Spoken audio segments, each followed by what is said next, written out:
And we begin with that breaking news. An 18-year-old, the latest victim of gun violence in Philadelphia.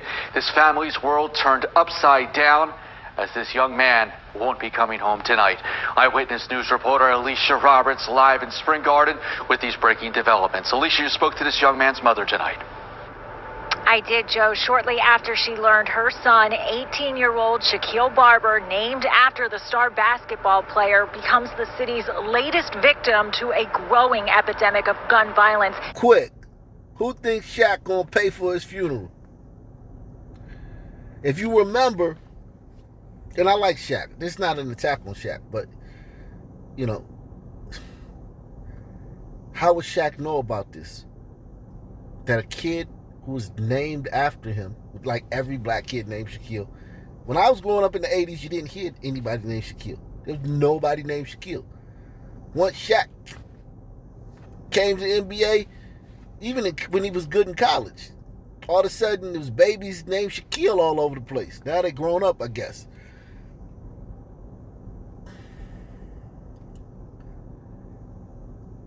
But if you remember, last year, Jasmine Barnes, 2 years ago, Jasmine Barnes, Houston girl, was shot by some thugs over nothing. They shot into her mom's car. She was in the car with her mom and some other kids. Just a woman and a bunch of kids. And some thugs thought that the car was a car of one of their rivals, and they shot into it, even though the car had nothing but women and kids in it. No, not tinted out or nothing. And it was a big story, the national news, because a white man was driving on the same road. They would happen near a mall, so a white man was turning out of a mall at the same time the shooting happened in a pickup truck and riding down the street, because it's a street and there's always other cars on the street. The surveillance camera caught his car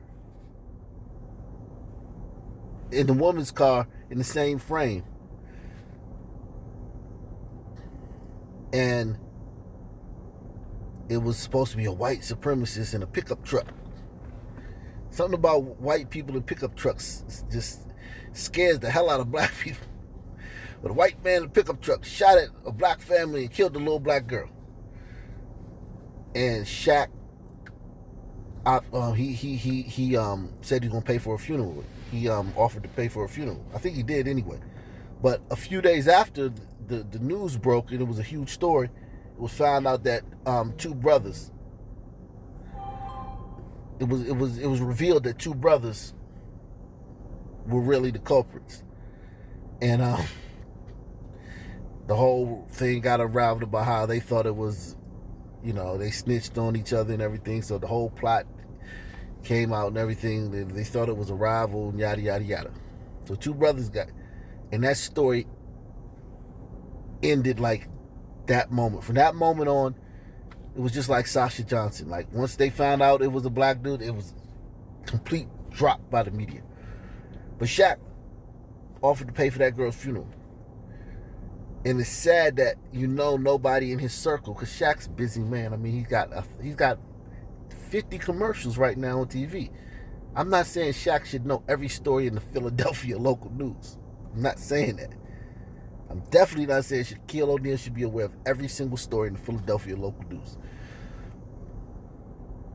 What I'm saying is, somebody in Shaq's circle, it'd be nice if they got the news to him and he could offer to, you know, if not pay for this, just send a card. Let us know that, you know, you don't have to be a drug addict or a career criminal or a fentanyl addict for NBA players to care about you. It's just a small gesture. Or pay for the funeral. It'd be nice. I did, Joe, shortly after she learned her son, 18-year-old Shaquille Barber, named after the star basketball player, becomes the city's latest victim to a growing epidemic of gun violence. That mom also telling me her daughter was recently shot but survived. Tonight, she is begging for the shooting in this city to stop. It was a family gathering. On Sundays, we get together. Sunday afternoon, just after 4:30, Shanika Crawford faced every parent's worst nightmare. I received a call that he was shot. I was only around the corner. And when I drove around here, he was lying on the ground. Her 18-year-old son, Shaquille Barber, shot 13 times while riding his bike home from the corner store. And we kept praying that he would make it. Shaquille was taken to Temple Hospital, where he died. And I saw him 10 minutes before he got killed. He said, "I love you, Mom." I said, "I love you more." And he gave me a hug and a kiss. It would be the last time she'd ever see him alive. I can't describe the pain. It's that bad. I wouldn't want any mother to go through this. This hurts. Tonight, she's clinging to photos of her only son, a kid who grew up playing football. He had a good heart, a great heart. Older people always bragged of how respectful he was, how he helped anybody. And pleading for the violence to end. This city, something has to be done about these guns. Did she say something has to be done about the guns? She had me. I was with her till she said that. I'm going to pull my hair out if I hear another black person talk about guns. You guys know goddamn well it ain't the guns.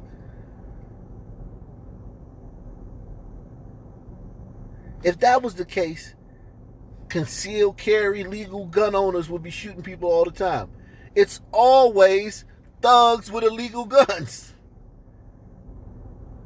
97.9, 98% of the time in these areas.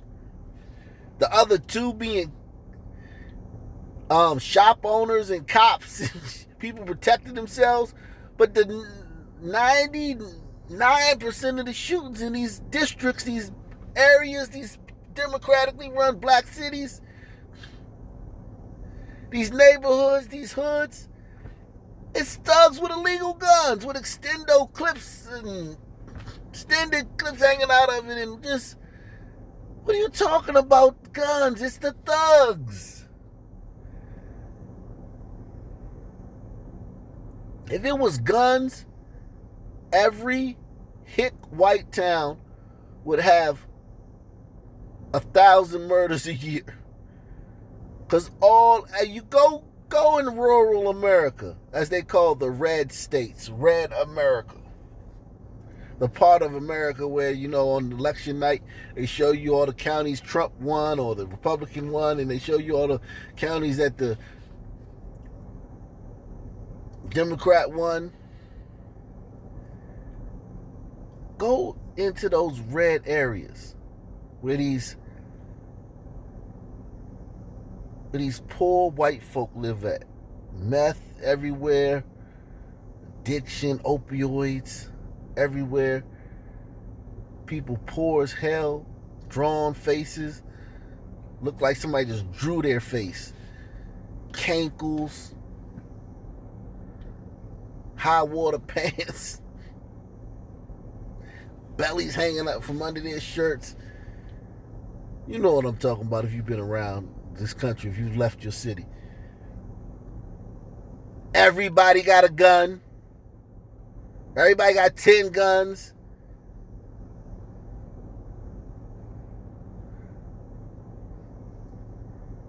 You go to those towns, ain't been a murder in 5 years. And that was some woman killed her husband or because he was beating her, or some man killed his wife because he was jealous. Something. Ain't been a murder in 5 years. Go to all them little towns. It's not the guns. It's the people of the sun. It's not the gun, it's the people of the sun. This city, something has to be done about these guns. And late this afternoon, we learned that 13 city council members wrote a letter to Mayor Kenny asking him to allocate more than $100 million of additional funding for gun violence prevention and response efforts. No word yet from the mayor's office on that letter. Anyone with information about the shooting of Shaquille Barber is asked to give Philadelphia police a call. Reporting live, Alicia Roberts, CBS 3 Eyewitness News. Joe? Alicia, thank you for that report. 3 teens believed to be at a graduation party where several people were shot. These 3 now facing charges. They were arrested in connection with a separate shooting. Local 10 News reporter Madeline Wright is live in southwest Miami-Dade. And she tells us what led up to this driver being shot on the turnpike. It's just one shooting after another, Madeline. It's hard to keep them all straight. Look at these 3 white women. Look at these 3 white women on this screen.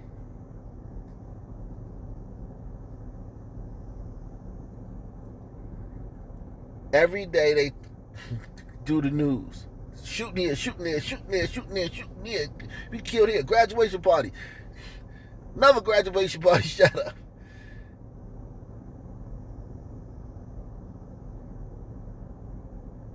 And I just can't believe. I just believe. And you know these women are for less police in black neighborhoods. I can't believe that these women are really for that. I think they just say that. They can't be really for less police in black neighborhoods, because as we know, they're not talking about in their neighborhoods. They're talking about in black neighborhoods, less police.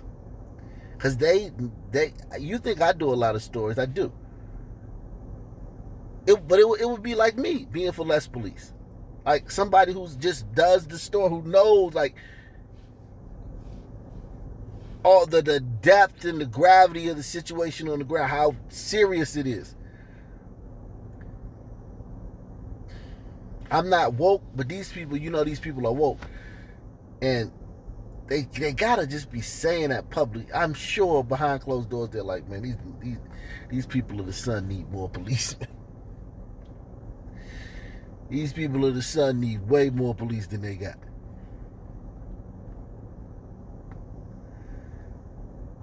Because these are women, like mothers. They can't be that cold and callous and wretched and evil to really want less police in black neighborhoods.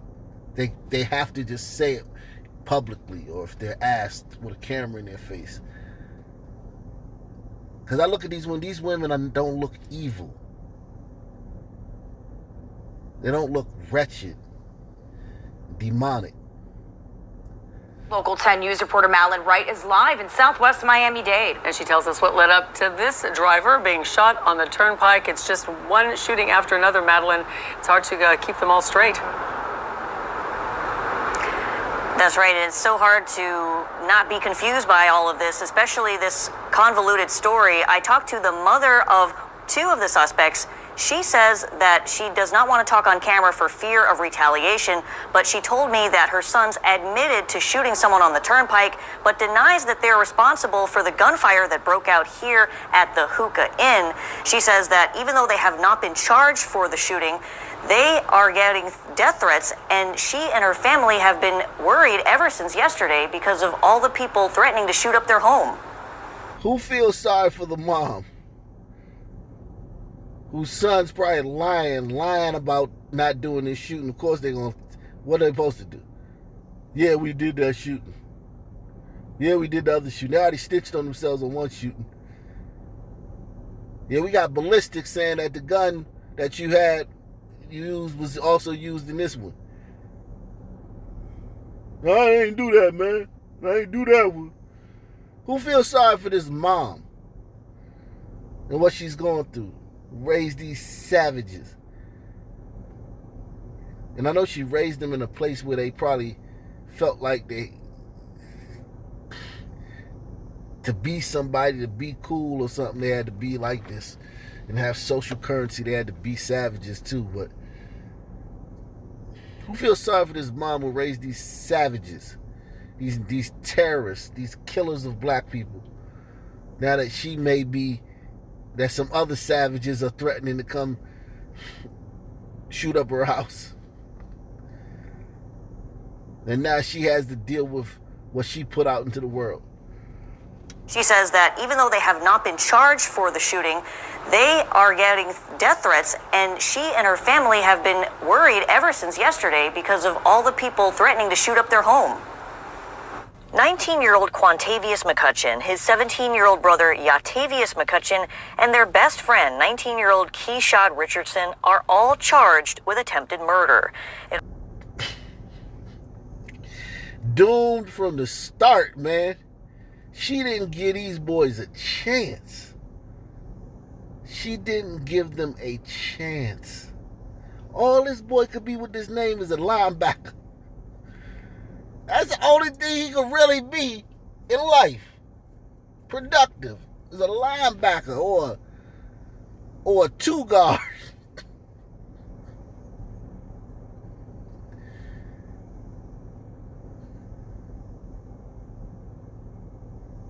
And you know the two brothers don't have the same daddies.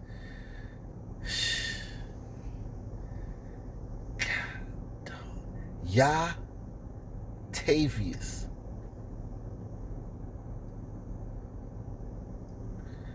It all started Sunday morning at the Hookah Inn on Southwest 109th Court, where the teenagers were attending a graduation party. According to an arrest form, the teens from West Perrine had an ongoing feud with some other people at the party from Florida City. Police say the teenagers left the party, and as they were driving south on the turnpike in a Chevy Malibu, the teenagers spotted some people they recognized from the party in a Nissan Altima. Cops say the McCutcheon brothers pulled up alongside the Altima and shot the driver in the leg. All three teens appeared before a judge yesterday in bond court. Sir, you got arrested for serious charges. The McCutcheon brothers' mom says that her sons were told not to come inside the Hookah Inn because the venue was about to get shot up. She says after her sons left to protect themselves, someone else came to the parking lot and started shooting at the crowd as they were leaving bullet holes in the glass. Corrections officer Tylisha Taylor, 22-year-old William Everett, and Everett's 18-year-old cousin Keen were killed. 5 other people were injured. In the aftermath of the shooting, Miami-Dade County posted 5 violation notices on the front door, citing the venue for shoddy plumbing and electrical work. I called the company that cited for the violations, EM Kendall Realty, but a man who answered the phone didn't want to talk about it. Back live at Hookah Inn, Local 10 spoke on the phone with William Everett's mother. She is understandably heartbroken about losing her only son. If you have any information on who or where her son's killer is, police want you to give them a call. Live in Southwest Miami-Dade, Madeline Wright, Local 10 News. Yeah, one of the 2 teens killed was just 17 years old. His name is Nicholas Enger. He is from Cambridge. He was a high school student. His friend says he loved anything with a motor, which is why he pulled over early Sunday in Minneapolis to watch people street race on East Lake Street. According to Minneapolis police, 2 drivers got into a fight and started shooting at each other. A stray bullet hit Enger. His mom says he wasn't out to cause trouble. He just stopped to watch the cars. You saw a group of people of the sun street racing and doing donuts in the street, and you pulled over to watch that in Minneapolis. That was a terrible decision. Just to drive past it was a terrible decision. If you see that, you go the long way around that. You don't even want to be nowhere around that scene. How many stories have I done about people just being shot in street races? These you got a lot of volatile individuals. Brothers that would do that stuff are different than the average brother. Brothers that would illegally street race and use their cars to do donuts and race down city streets. You gotta have a carelessness and a recklessness about you to use the regular road to street race. 140, 160 miles per hour down a down a street, a regular street that other cars may be driving on, but you just don't care because you're that reckless. And high testosterone, defiant of the law because, just they're breaking the law, but it's not enforced. So it's like they're more defiant because they know that they're breaking the law and they're not being held accountable. And then this kid, sees that group hooting and hollering, you know the look. Brothers, just, menacing, and he pulls over to stop over there. Argument starts between two drivers. They start shooting, and he gets hit. Wow. What a waste, man. This kid could have grew up and been a hedge fund manager. He could have been he could have been a damn fisherman. He could have been the manager at AutoZone.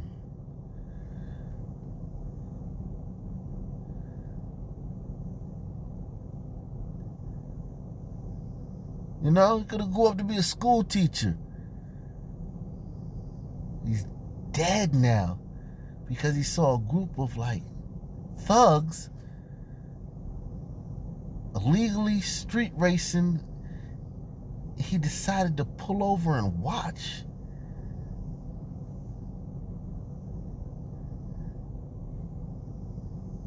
And they got to shooting and he got hit.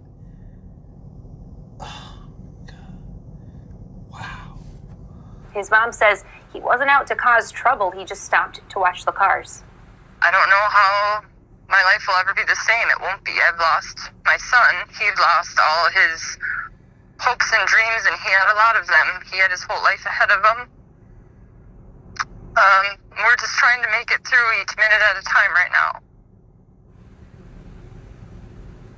Police have not yet identified any suspects in that shooting. Oh, heartbreaking to hear from that family. Jennifer, thank you. A young woman was also killed by a stray bullet in a different incident in Minneapolis Friday. Vanessa Jensen was just days away from turning 20. Her family says she was watching street racing in Northeast Friday when two groups started shooting. Vanessa was hit and died before she got to the hospital. Now her family is demanding something be done about gun violence.